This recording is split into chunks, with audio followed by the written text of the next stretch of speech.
Out of 27 applicants, only 7 were selected, and I was one of them. It was a very tiring process all in all, but it was very fruitful. We started by researching our topics one by one. We went over the delegates' guides as well as the background guide. We met consecutively to write our opening speeches as well as practice for them. The road to the airport alone was just filled with so much anticipation, because with all the preparation that we did for the competition, we had zero preparation for just what to expect when we actually make it to New York itself. I was quite blessed to be with this group, a group that understands when it's time to have fun and when it's time to be serious and get to work. Seeing the city that Frank Sinatra truly said that if I can make it there, then I can make it anywhere, because we truly made it in New York. We made it in the Big Apple, the city that never sleeps, in this concrete jungle where everything is just bigger. You're bigger, the streets are bigger, the buildings are bigger, your dreams are bigger. And thankfully, and so thankfully, our achievement was bigger. I thought how will we work together, we're gonna spend a lot of time.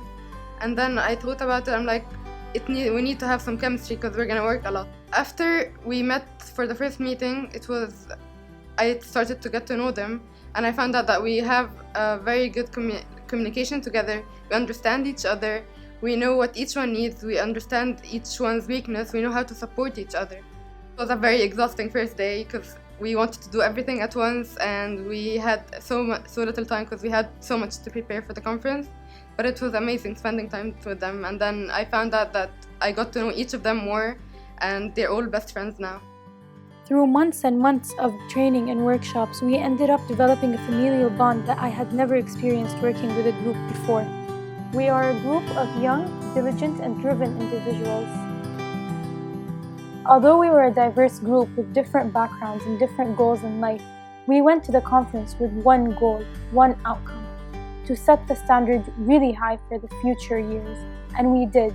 We had a rapporteur. We had the highest award we ever achieved. Terrorism, so the question of national security becomes more important than the question of human rights. So how would you react to that, or how would you explain it? Now, Vietnam, of course, strongly condemns all acts of terrorism. Our university has been attending the conference for 5 years, and for the first time ever, we arranged for a mission briefing. It was one of the most insightful experiences we had. We would not trade that experience in for anything.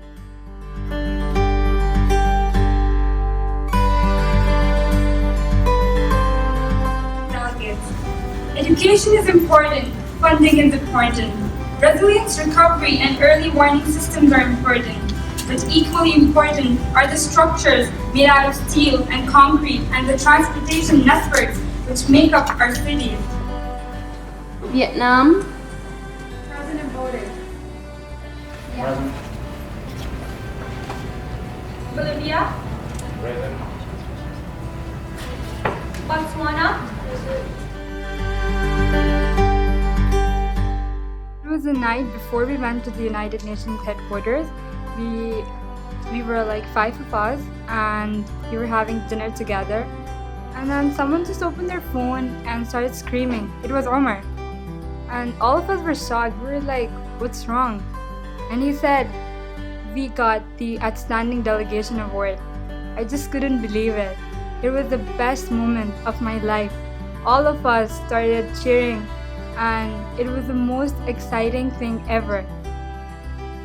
We knew that we did our best and got the Outstanding Delegation Award for the first time in the history of AUS. A delegation has won it. We did it. All our hard work paid off. We worked hard, constantly challenging ourselves.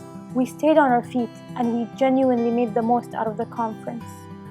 When we first found out that during the schedule that we will visit the UN, I got a rush. I got a rush that I could never explain.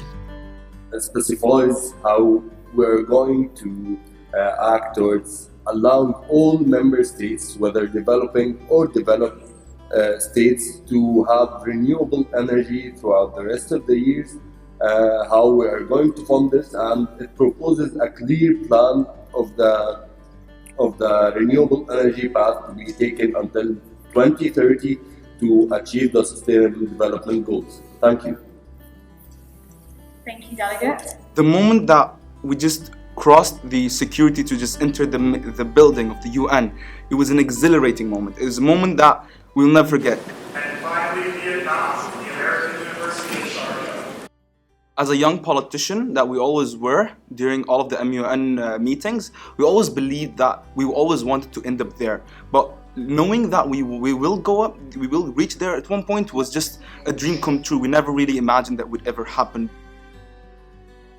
As every second passed, while we were sitting, while we were even attempting to reach our places, every second felt like a lifetime. That moment will never be forgotten when we entered the United Nations.